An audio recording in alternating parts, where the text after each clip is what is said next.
अलग विभाग बना देने के कारण काफ़ी कुछ चेंजेस आए हैं, उसका असर हमारे प्रदेश पर भी पड़ा है।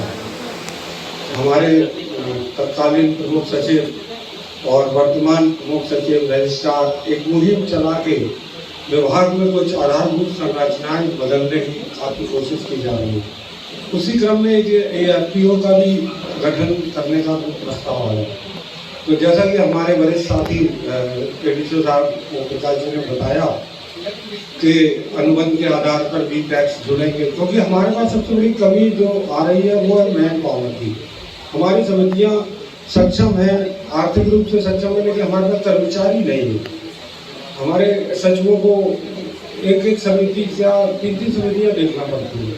फिर ऐसे में FPO के पास मैन पावर जो उनके पास है, उसके सहायता से समितियाँ और FPO मिल के कुछ ग्रामीण अंचल में सहकारिता में किसानों का कुछ अच्छा कुछ करेंगे, जिससे कि सहकारिता का विकास होगा। इन शब्दों के साथ साथ हम चाहेंगे कि आप लोग चीज़ को समझ लें और इसको धन्यवाद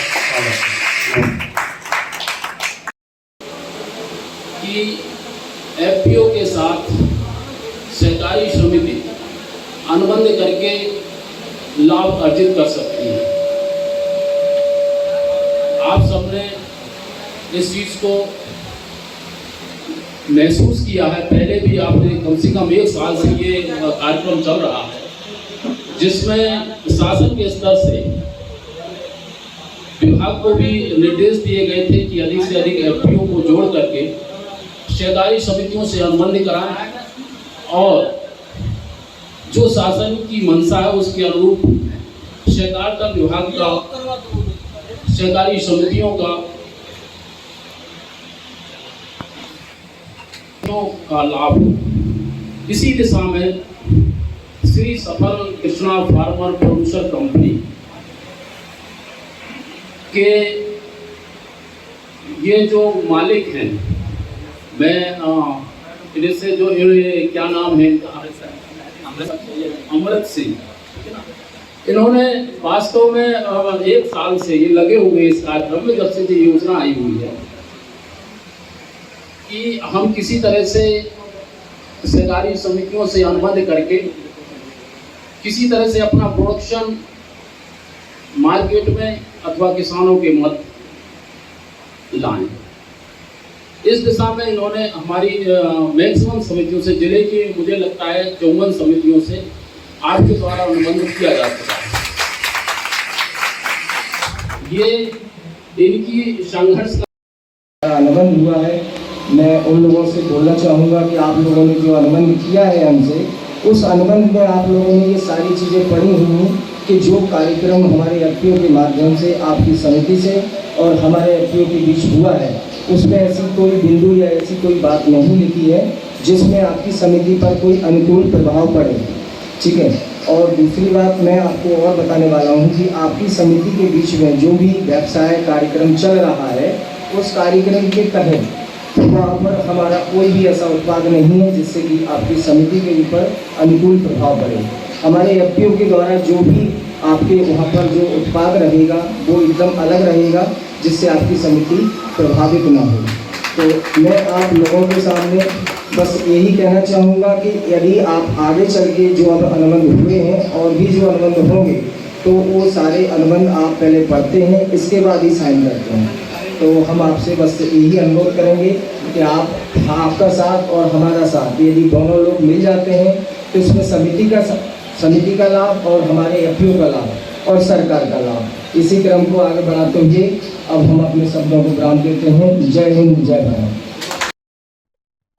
सर, आज जो कार्यक्रम किया गया है आपसे प्रोड्यूसर की कंपनी के द्वारा, क्या कार्यक्रम था और इसका क्या उद्देश्य है? अच्छा, हमारे श्री सफल Krishna pharma producer company limited FPO के द्वारा जनपद झांसी की सभी समितियों के साथ जो अनुबंध किया गया है, उस अनुबंध के तहत व्यावसायिक कार्यक्रम की संगोष्ठी का आयोजन किया गया था। सर, यहाँ जो कार्यक्रम कहाँ था?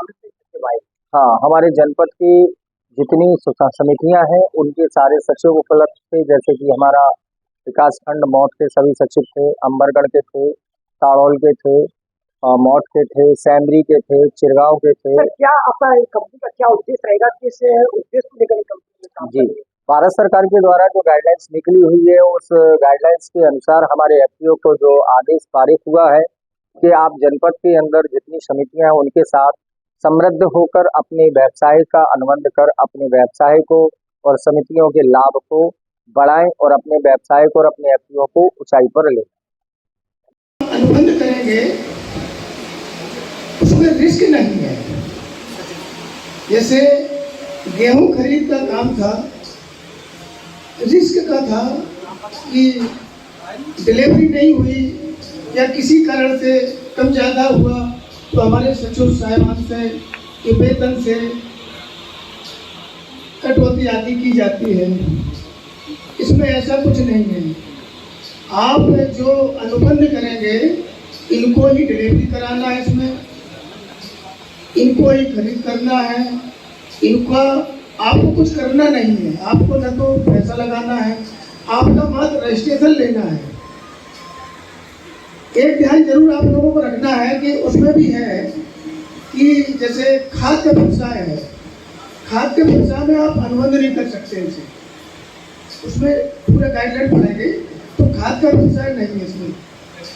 अन्य व्यवसाय है, गेहूँ है, धान खरीद है और सारे व्यवसाय हमें जो आपके बायोलॉजी में है कर सकते हैं, क्योंकि आपका मूल व्यवसाय जो उर्वरक वाला है वो नहीं कर पाए, क्योंकि उसका जो लाइसेंस है वो इनके पास डिग्रीधारी इनके पास नहीं है।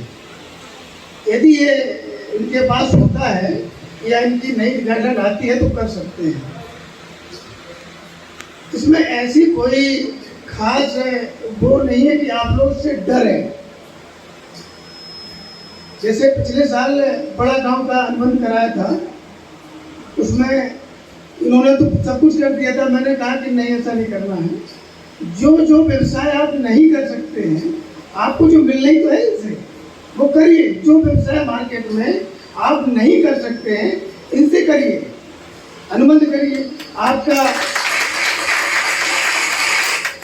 आपके साथ आपका मैन पावर लगना नहीं है।